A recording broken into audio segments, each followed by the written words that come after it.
Yohanes pasal 12. Yesus diurapi di Betania. 6 hari sebelum Paskah, Yesus datang ke Betania, tempat tinggal Lazarus yang dibangkitkan Yesus dari antara orang mati.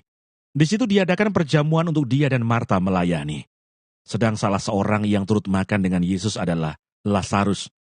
Maka Maria mengambil setengah kati minyak narwastu murni yang mahal harganya, lalu meminyaki kaki Yesus dan menyekanya dengan rambutnya.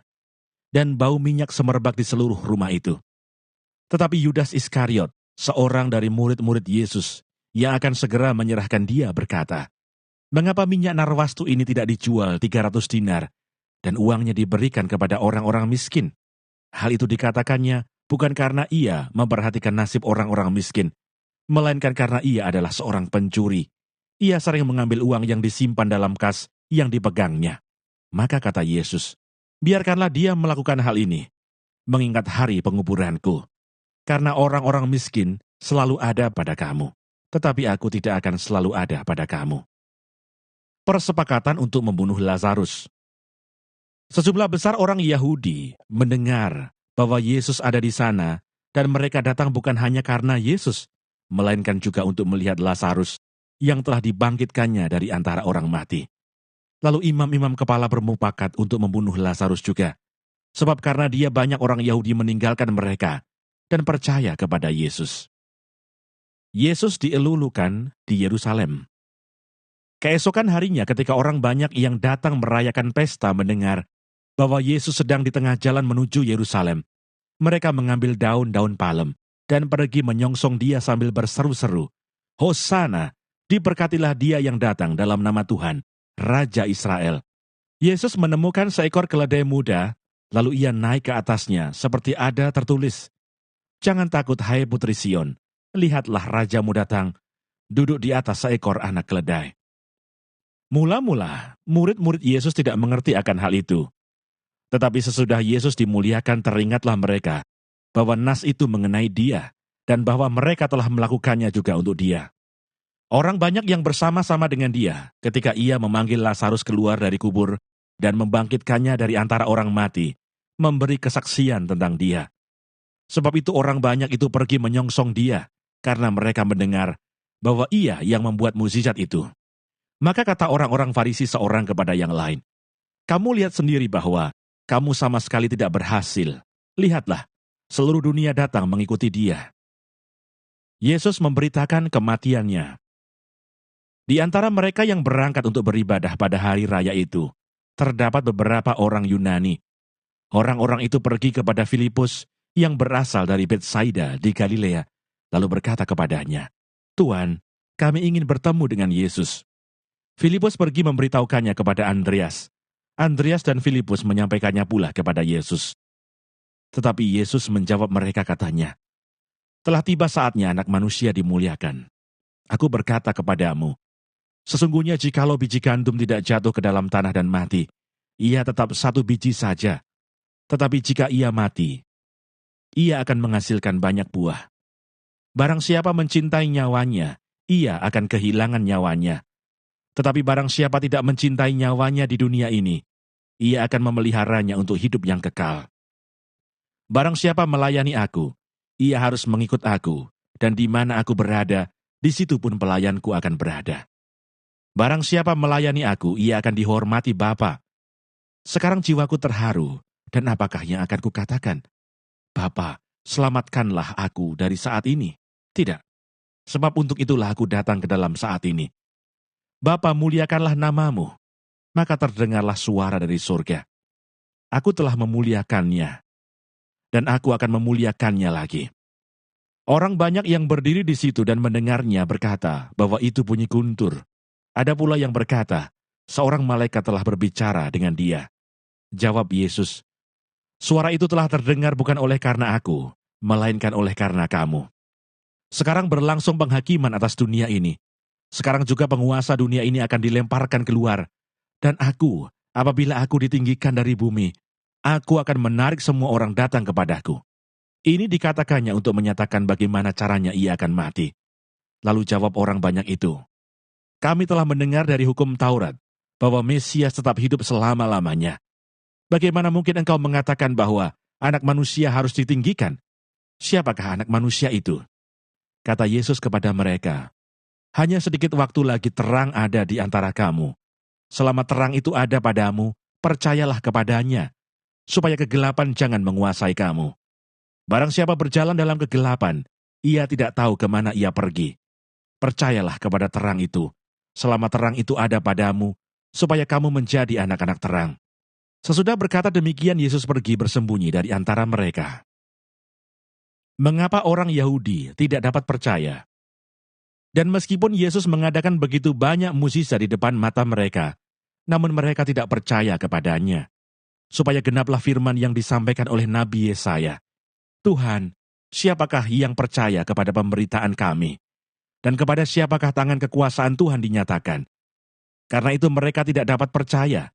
Sebab Yesaya telah berkata juga, Ia telah membutakan mata dan mendegilkan hati mereka, supaya mereka jangan melihat dengan mata dan menanggap dengan hati, lalu berbalik sehingga aku menyembuhkan mereka. Hal ini dikatakan oleh Yesaya karena ia telah melihat kemuliaannya dan telah berkata-kata tentang dia. Namun banyak juga di antara pemimpin yang percaya kepadanya, tetapi oleh karena orang-orang Farisi, mereka tidak mengakuinya berterus terang, supaya mereka jangan dikucilkan, sebab mereka lebih suka akan kehormatan manusia daripada kehormatan Allah. Firman Yesus yang menghakimi. Tetapi Yesus berseru katanya, barang siapa percaya kepadaku, ia bukan percaya kepadaku, tetapi kepada Dia yang telah mengutus aku. Dan barang siapa melihat aku, ia melihat Dia yang telah mengutus aku. Aku telah datang ke dalam dunia sebagai terang, supaya setiap orang yang percaya kepadaku, jangan tinggal di dalam kegelapan. Dan jikalau seorang mendengar perkataanku, tetapi tidak melakukannya, aku tidak menjadi hakimnya. Sebab aku datang bukan untuk menghakimi dunia, melainkan untuk menyelamatkannya. Barang siapa menolak aku dan tidak menerima perkataanku, ia sudah ada hakimnya, yaitu firman yang telah kukatakan. Itulah yang akan menjadi hakimnya pada akhir zaman. Sebab aku berkata-kata bukan dari diriku sendiri, tetapi Bapa yang mengutus aku. Dialah yang memerintahkan aku untuk mengatakan apa yang harus aku katakan dan aku sampaikan. Dan aku tahu bahwa perintahnya itu adalah hidup yang kekal. Jadi apa yang aku katakan, aku menyampaikannya sebagaimana yang difirmankan oleh Bapa kepadaku. Yohanes pasal 13. Yesus membasuh kaki murid-muridnya. Sementara itu sebelum hari raya Paskah mulai, Yesus telah tahu bahwa saatnya sudah tiba untuk beralih dari dunia ini kepada Bapa. Sama seperti ia senantiasa mengasihi murid-muridnya, demikianlah sekarang ia mengasihi mereka sampai kepada kesudahannya. Mereka sedang makan bersama, dan iblis telah membisikkan rencana dalam hati Yudas Iskariot anak Simon untuk mengkhianati dia. Yesus tahu bahwa Bapanya telah menyerahkan segala sesuatu kepadanya, dan bahwa ia datang dari Allah dan kembali kepada Allah. Lalu bangunlah Yesus dan menanggalkan jubahnya. Ia mengambil sehelai kain lenan dan mengikatkannya pada pinggangnya. Kemudian ia menuangkan air ke dalam sebuah basi, dan mulai membasuh kaki murid-muridnya, lalu menyekanya dengan kain yang terikat pada pinggangnya itu. Maka sampailah ia kepada Simon Petrus. Kata Petrus kepadanya, Tuhan, engkau hendak membasuh kakiku? Jawab Yesus kepadanya, apa yang kuperbuat engkau tidak tahu sekarang, tetapi engkau akan mengertinya kelak. Kata Petrus kepadanya, engkau tidak akan membasuh kakiku sampai selama-lamanya. Jawab Yesus, jikalau aku tidak membasuh engkau, engkau tidak mendapat bagian dalam aku. Kata Simon Petrus kepadanya, Tuhan, jangan hanya kakiku saja, tetapi juga tangan dan kepalaku. Kata Yesus kepadanya, barang siapa telah mandi, ia tidak usah membasuh diri lagi selain membasuh kakinya, karena ia sudah bersih seluruhnya. Juga kamu sudah bersih, hanya tidak semua. Sebab ia tahu siapa yang akan menyerahkan dia. Karena itu ia berkata, tidak semua kamu bersih. Sesudah ia membasuh kaki mereka, ia mengenakan pakaiannya dan kembali ke tempatnya. Lalu ia berkata kepada mereka, mengertikah kamu apa yang telah kuperbuat kepadamu? Kamu menyebut aku guru dan Tuhan, dan katamu itu tepat, sebab memang akulah guru dan Tuhan. Jadi jikalau aku membasuh kakimu, aku yang adalah Tuhan dan gurumu, maka kamu pun wajib saling membasuh kakimu. Sebab aku telah memberikan suatu teladan kepada kamu, supaya kamu juga berbuat sama seperti yang telah kuperbuat kepadamu. Aku berkata kepadamu, sesungguhnya seorang hamba tidaklah lebih tinggi daripada tuannya, ataupun seorang utusan daripada dia yang mengutusnya. Jikalau kamu tahu semua ini, maka berbahagialah kamu jika kamu melakukannya. Bukan tentang kamu semua, aku berkata, aku tahu siapa yang telah kupilih. Tetapi haruslah genap nas ini. Orang yang makan rotiku telah mengangkat tumitnya terhadap aku. Aku mengatakannya kepadamu sekarang juga sebelum hal itu terjadi, supaya jika hal itu terjadi kamu percaya bahwa akulah dia. Aku berkata kepadamu, sesungguhnya barang siapa menerima orang yang kuutus, ia menerima aku. Dan barang siapa menerima aku, ia menerima dia yang mengutus aku. Yesus memperingatkan Yudas.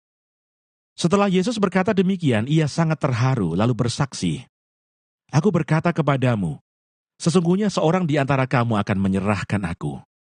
Murid-murid itu memandang seorang kepada yang lain. Mereka ragu-ragu siapa yang dimaksudkannya. Seorang di antara murid Yesus, yaitu murid yang dikasihinya, bersandar dekat kepadanya di sebelah kanannya. Kepada murid itu Simon Petrus memberi isyarat dan berkata, tanyalah siapa yang dimaksudkannya. Murid yang duduk dekat Yesus itu berpaling dan berkata kepadanya, Tuhan, siapakah itu? Jawab Yesus, dialah itu yang kepadanya, aku akan memberikan roti sesudah aku mencelupkannya. Sesudah berkata demikian ia mengambil roti, mencelupkannya, dan memberikannya kepada Yudas, anak Simon Iskariot. Dan sesudah Yudas menerima roti itu, ia kerasukan iblis. Maka Yesus berkata kepadanya, apa yang hendak kau perbuat, perbuatlah dengan segera. Tetapi tidak ada seorang pun dari antara mereka yang duduk makan itu mengerti apa maksud Yesus mengatakan itu kepada Yudas. Karena Yudas memegang kas ada yang menyangka bahwa Yesus menyuruh dia membeli apa-apa yang perlu untuk perayaan itu, atau memberi apa-apa kepada orang miskin. Yudas menerima roti itu lalu segera pergi. Pada waktu itu hari sudah malam. Perintah baru. Sesudah Yudas pergi berkatalah Yesus, sekarang anak manusia dipermuliakan dan Allah dipermuliakan di dalam dia. Jikalau Allah dipermuliakan di dalam dia, Allah akan mempermuliakan dia juga di dalam dirinya, dan akan mempermuliakan dia dengan segera. Hai anak-anakku, hanya seketika saja lagi aku ada bersama kamu. Kamu akan mencari aku, dan seperti yang telah kukatakan kepada orang-orang Yahudi, ke tempat aku pergi, tidak mungkin kamu datang. Demikian pula aku mengatakannya sekarang juga kepada kamu. Aku memberikan perintah baru kepada kamu, yaitu supaya kamu saling mengasihi, sama seperti aku telah mengasihi kamu. Demikian pula kamu harus saling mengasihi. Dengan demikian semua orang akan tahu bahwa kamu adalah murid-muridku, yaitu jikalau kamu saling mengasihi. Yesus memperingatkan Petrus. Simon Petrus berkata kepada Yesus, Tuhan, kemanakah engkau pergi? Jawab Yesus, ke tempat aku pergi engkau tidak dapat mengikuti aku sekarang, tetapi kelak engkau akan mengikuti aku. Kata Petrus kepadanya, Tuhan, mengapa aku tidak dapat mengikuti engkau sekarang? Aku akan memberikan nyawaku bagimu. Jawab Yesus, nyawamu akan kau berikan bagiku. Sesungguhnya aku berkata kepadamu, sebelum ayam berkokok, engkau telah menyangkal aku 3 kali. Yohanes pasal 14. Rumah Bapa. Janganlah gelisah hatimu, percayalah kepada Allah, percayalah juga kepadaku. Di rumah Bapa-Ku banyak tempat tinggal. Jika tidak demikian, tentu aku mengatakannya kepadamu. Sebab aku pergi ke situ untuk menyediakan tempat bagimu. Dan apabila aku telah pergi ke situ dan telah menyediakan tempat bagimu, aku akan datang kembali dan membawa kamu ke tempatku, supaya di tempat di mana aku berada, kamu pun berada. Dan kemana aku pergi, kamu tahu jalan ke situ. Kata Thomas kepadanya, Tuhan, kami tidak tahu kemana engkau pergi, jadi bagaimana kami tahu jalan ke situ? Kata Yesus kepadanya, akulah jalan dan kebenaran dan hidup. Tidak ada seorang pun yang datang kepada Bapa, kalau tidak melalui aku. Sekiranya kamu mengenal aku, pasti kamu juga mengenal Bapa-Ku. Sekarang ini kamu mengenal dia dan kamu telah melihat dia. Kata Filipus kepadanya, Tuhan, tunjukkanlah Bapa itu kepada kami, itu sudah cukup bagi kami. kata Yesus kepadanya. Telah sekian lama aku bersama-sama kamu, Filipus, namun engkau tidak mengenal aku. Barang siapa telah melihat aku, ia telah melihat Bapa. Bagaimana engkau berkata, tunjukkanlah Bapa itu kepada kami? Tidak percayakah engkau bahwa aku di dalam Bapa, dan Bapa di dalam aku? Apa yang aku katakan kepadamu, tidak aku katakan dari diriku sendiri, tetapi Bapa yang diam di dalam aku, dialah yang melakukan pekerjaannya. Percayalah kepadaku, bahwa aku di dalam Bapa dan Bapa di dalam aku. Atau setidak-tidaknya, percayalah karena pekerjaan-pekerjaan itu sendiri. Aku berkata kepadamu, sesungguhnya barang siapa percaya kepadaku, ia akan melakukan juga pekerjaan-pekerjaan yang aku lakukan. Bahkan pekerjaan-pekerjaan yang lebih besar daripada itu. Sebab aku pergi kepada Bapa, dan apa juga yang kamu minta dalam namaku, aku akan melakukannya, supaya Bapa dipermuliakan di dalam Anak. Jika kamu meminta sesuatu kepadaku dalam namaku, aku akan melakukannya. Yesus menjanjikan penghibur. Jikalau kamu mengasihi aku, kamu akan menuruti segala perintahku. Aku akan minta kepada Bapa, dan ia akan memberikan kepadamu seorang penolong yang lain, supaya ia menyertai kamu selama-lamanya, yaitu Roh kebenaran. Dunia tidak dapat menerima dia, sebab dunia tidak melihat dia dan tidak mengenal dia. Tetapi kamu mengenal dia, sebab ia menyertai kamu dan akan diam di dalam kamu. Aku tidak akan meninggalkan kamu sebagai yatim piatu. Aku datang kembali kepadamu. Tinggal sesaat lagi, dan dunia tidak akan melihat aku lagi. Tetapi kamu melihat aku, sebab aku hidup dan kamu pun akan hidup. Pada waktu itulah kamu akan tahu bahwa aku di dalam Bapa-Ku dan kamu di dalam aku, dan aku di dalam kamu. Barang siapa memegang perintahku dan melakukannya, dialah yang mengasihi aku. Dan barang siapa mengasihi aku, ia akan dikasihi oleh Bapa-Ku, dan aku pun akan mengasihi dia dan akan menyatakan diriku kepadanya. Yudas yang bukan Iskariot berkata kepadanya, Tuhan, apakah sebabnya, maka engkau hendak menyatakan dirimu kepada kami, dan bukan kepada dunia? Jawab Yesus, jika seorang mengasihi aku, ia akan menuruti firman-Ku, dan Bapa-Ku akan mengasihi dia. Dan kami akan datang kepadanya, dan diam bersama-sama dengan dia. Barang siapa tidak mengasihi aku, ia tidak menuruti firman-Ku, dan firman yang kamu dengar itu bukanlah daripadaku, melainkan dari Bapa yang mengutus aku. Semuanya itu kukatakan kepadamu, selagi aku berada bersama-sama dengan kamu. Tetapi penghibur, yaitu Roh Kudus yang akan diutus oleh Bapa dalam namaku, dialah yang akan mengajarkan segala sesuatu kepadamu, dan akan mengingatkan kamu akan semua yang telah kukatakan kepadamu. Damai sejahtera aku tinggalkan bagimu, damai sejahtera aku kuberikan kepadamu, dan apa yang kuberikan tidak seperti yang diberikan oleh dunia kepadamu. Janganlah gelisah dan gentar hatimu. Kamu telah mendengar bahwa aku telah berkata kepadamu, aku pergi, tetapi aku datang kembali kepadamu. Sekiranya kamu mengasihi aku, kamu tentu akan bersukacita, karena aku pergi kepada Bapa-Ku, sebab Bapa lebih besar daripada aku. Dan sekarang juga aku mengatakannya kepadamu sebelum hal itu terjadi, supaya kamu percaya apabila hal itu terjadi. Tidak banyak lagi aku berkata-kata dengan kamu, sebab penguasa dunia ini datang dan ia tidak berkuasa sedikit pun atas diriku. Tetapi supaya dunia tahu bahwa aku mengasihi Bapa dan bahwa aku melakukan segala sesuatu seperti yang diperintahkan Bapa kepadaku. Bangunlah, marilah kita pergi dari sini.